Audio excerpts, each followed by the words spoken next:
नमस्कार, मैं हूं प्रशस्ति तिवारी। एपेक्स न्यूज इंडिया में आपका स्वागत है। रुक करेंगे कुछ खास खबरों की ओर, लेकिन उससे पहले नजर डालेंगे आज की कुछ हेडलाइंस पर।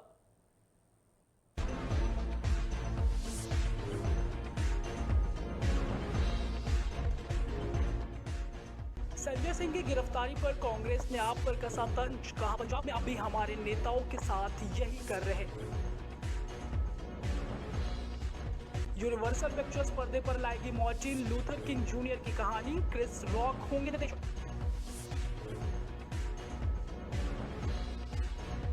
तीरंदाजी में पुरुष टीम को रजत, पदकों की कुल संख्या 90 पहुंची। अब हॉकी टीम से स्वर्ण की आस।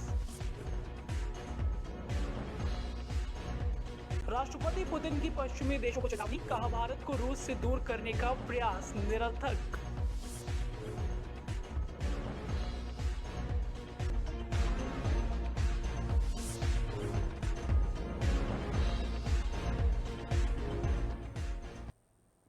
बढ़ो करेंगे कुछ खास खबरों की ओर।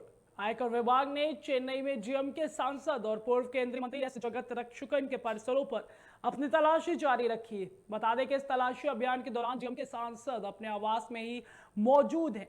इसके साथ ही जीएम के सांसद के परिसरों पर आयकर तलाशी का यह दूसरा दिन है।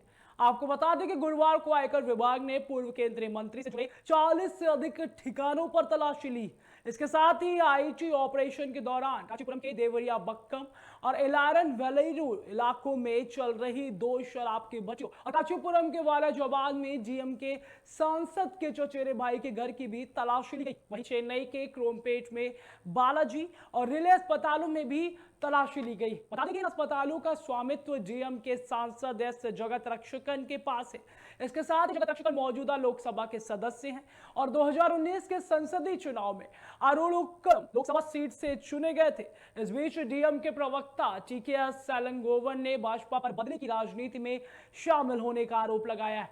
इसके साथ ही उन्होंने कहा है कि बहुत स्पष्ट है कि यह एक राजनीतिक बदला है। तमिलनाडु के लोग जानते हैं कि भाजपा द्वारा समर्थित कितने अन्नाद्रमुक के लोग कॉलेज और संस्थान चला रहे हैं। इसके साथ ही उन संस्थानों में कोई अधिकार नहीं। ये लोग विपक्षी दलों को आतंकित करना चाहते हैं। वे सभी उनकी शक्तियों का दुरुपयोग कर रहे हैं।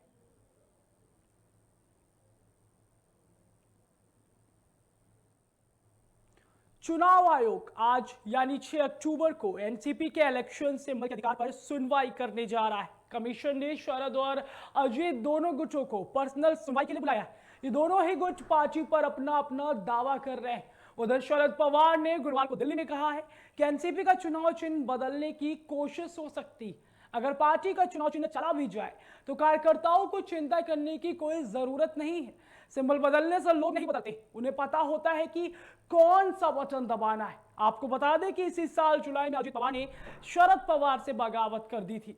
वे 2 जुलाई को एनसीपी के 8 विधायकों के साथ भाजपा शिवसेना यानी कि एकनाथ शिंदे के नेतृत्व वाली महाराष्ट्र सरकार में शामिल हो गए थे, जिसके बाद अजित महाराष्ट्र के उप मुख्यमंत्री बनाए गए थे। साथ ही अजित गुट ने पार्टी के नाम और इलेक्शन सिंबल पर अपना दावा किया था। अजित ने 40 विधायकों के समर्थन से खुद को पार्टी का नया प्रेसिडेंट भी घोषित कर दिया था।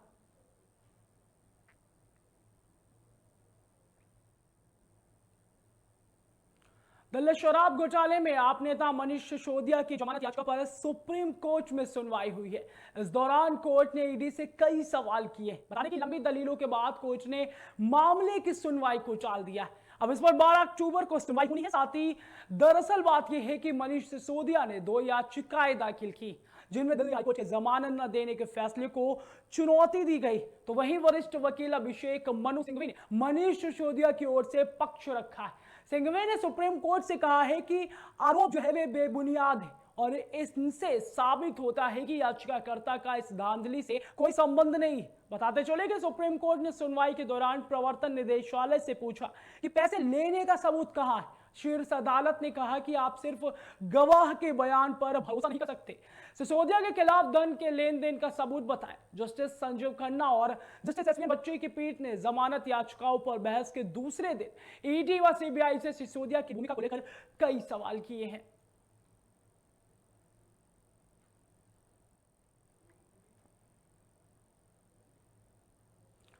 सिक्किम में 3 अक्टूबर को बादल फटने के बाद तीस्ता नदी में आई बाढ़ से मरने वालों की संख्या शुक्रवार को बढ़कर 21 हो गई है। बता दें कि बाढ़ से लोगों को बचने का रेस्क्यू ऑपरेशन जो है वो लगातार जारी है। साथ ही मुख्यमंत्री पीएम तमांग ने गुरुवार को बताया है कि बुरदांग इलाके से लापता हुए सेना के 23 जवानों में से 7 के शव नदी के निचले इलाकों से बरामद कर लिए गए। लापता जवानों में से एक को बचा लिया गया था। 15 जवान समेत कुल 118 लोग अभी भी लापता। इन्हें ढूंढने के लिए एनडीआरएफ, एसडीआरएफ और वायुसेना के हेलीकॉप्टर भी लगाए गए। तो वहीं सिक्किम के मुख्य सचिव विजय भूषण ने बताया है कि बाढ़ के चलते अभी विभिन्न इलाकों में 7,000 लोग फंसे हुए, जिसमें लाचेन और लाचुंग में अकेले लगभग 3,000 लोग फंसे। बताते चले कि इस बाढ़ में अभी 700 से 800 ड्राइवर भी फंसे। सेना और वायुसेना के हेलीकॉप्टरों की मदद से सभी को निकाला जाएगा। तो वहीं बाढ़ के हालात देखते हुए शिक्षा विभाग ने 15 अक्टूबर तक सभी स्कूल बंद करने के निर्देश दिए हैं।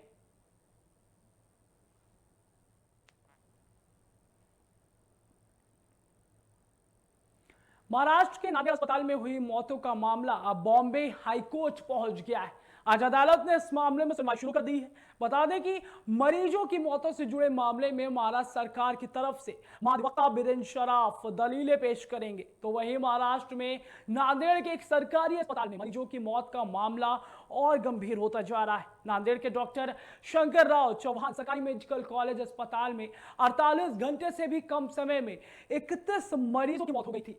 सोमवार तक मरने वालों की संख्या 24 थी, जबकि बाद में 7 और मरीजों की मौत हो गई थी। तो वहीं मिली जानकारी के अनुसार कुल 31 मृतकों में से 16 शिशु हैं।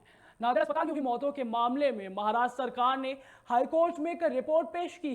इसे संज्ञान में लेते हुए हाईकोर्ट आदेश देने वाला है। तो वहीं राज्य सरकार ने रिपोर्ट में बताया है कि कुछ मरीजों की जान इसलिए नहीं बचा सकती थी कि उन्हें निजी अस्पतालों ने बहुत देर से रेफर किया था। रिपोर्ट में यह भी कहा गया है कि सभी दवाएं और अन्य आपूर्तियां उपलब्ध थी और प्रोटोकॉल के अनुसार इलाज किया गया है। राज्य सरकार ने चिकित्सा आयोग की रिपोर्ट की एक बात भी सामने रखी।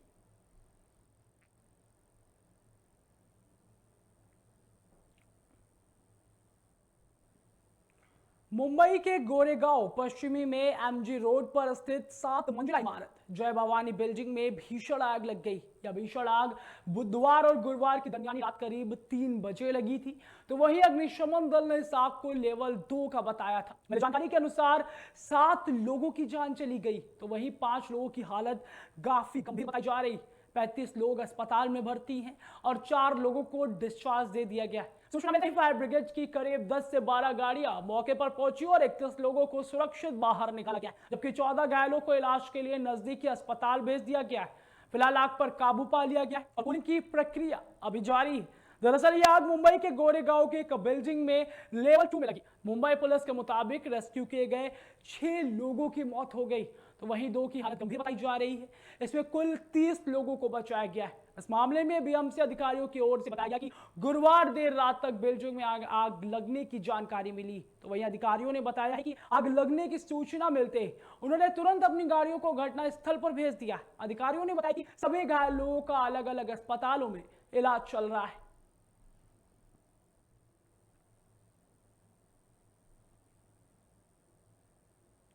कांग्रेस ने शुक्रवार को केंद्र की मोदी सरकार पर निशाना साधा है। आपको बता दें कि सरकार पर निशाना साधते हुए कांग्रेस ने कहा है कि मुद्रास्फीति पर चिंताएं गंभीर बनी हुई हैं।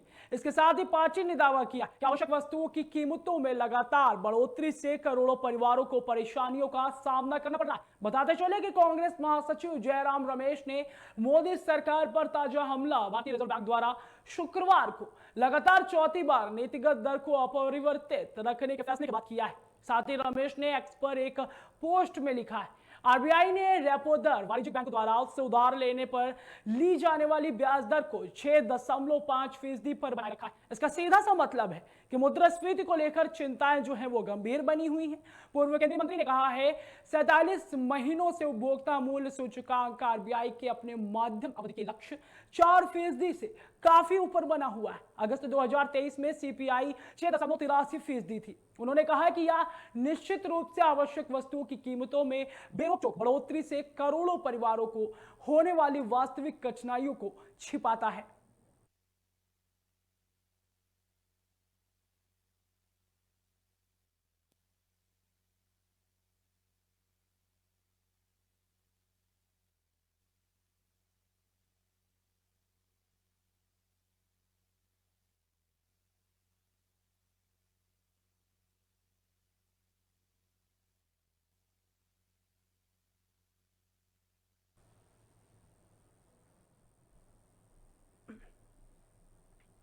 5 राज्यों में विधानसभा चुनावों की तैयारियों को देखने के मकसद से निर्वाचन आयोग ने 6 अक्टूबर यानी कि आज शुक्रवार को दिल्ली में 5 राज्यों के चुनाव ऑब्जर्वर्स की मीटिंग बुलाई।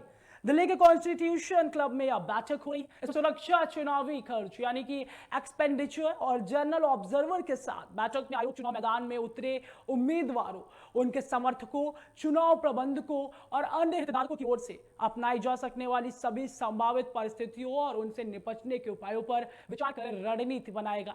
आपको बता दें कि आयोग की टीम 5 राज्यों राजस्थान, मिजोरम, मध्य प्रदेश, छत्तीसगढ़ और तेलंगाना का दौरा कर चुकी। सभी चुनावी राज्यों के डीएम, एसपी यानी जिला निर्वाचन अधिकारियों सहित चुनावी प्रक्रिया में सहयोगी सभी विभागों के प्रमुखों के साथ विचार विमर्श कर योजना को अंतिम रूप दिया जा चुका है। अब केवल चुनाव ही तारीखों का ऐलान बाकी है। चुनावी कार्यक्रम के ऐलान के साथ ही 5 राज्यों में आदर्श आचार संहिता लागू कर दी जाएगी।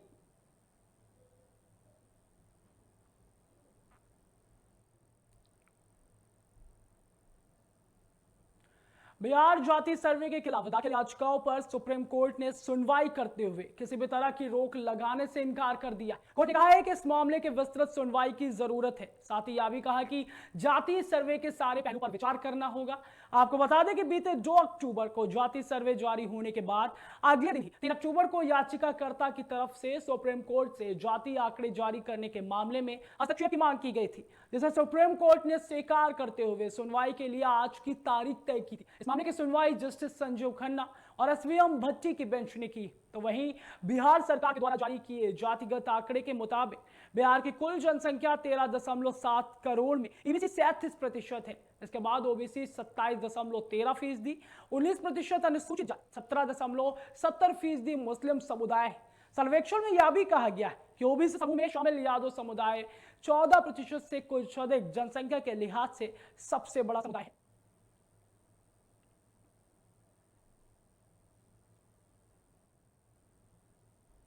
प्रवर्तन निदेशालय ने दिल्ली शराब नीति मामले में आम आदमी पार्टी नेता और सांसद संजय सिंह के 3 करीबियों को समन भेजा है।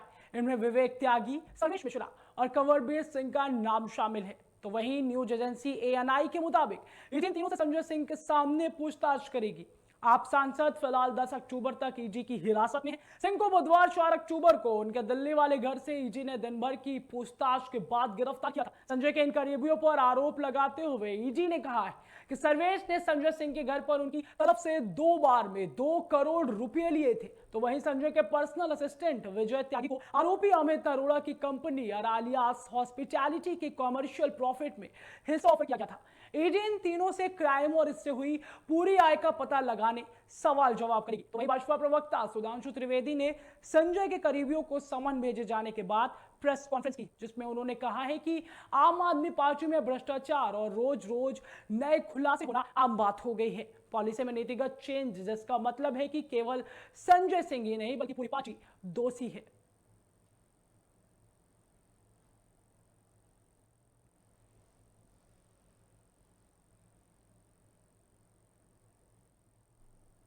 फिलहाल की खबरों में इतना ही। हमारे साथ बने रहने के लिए देखते रहिए एपेक्स न्यूज़ इंडिया।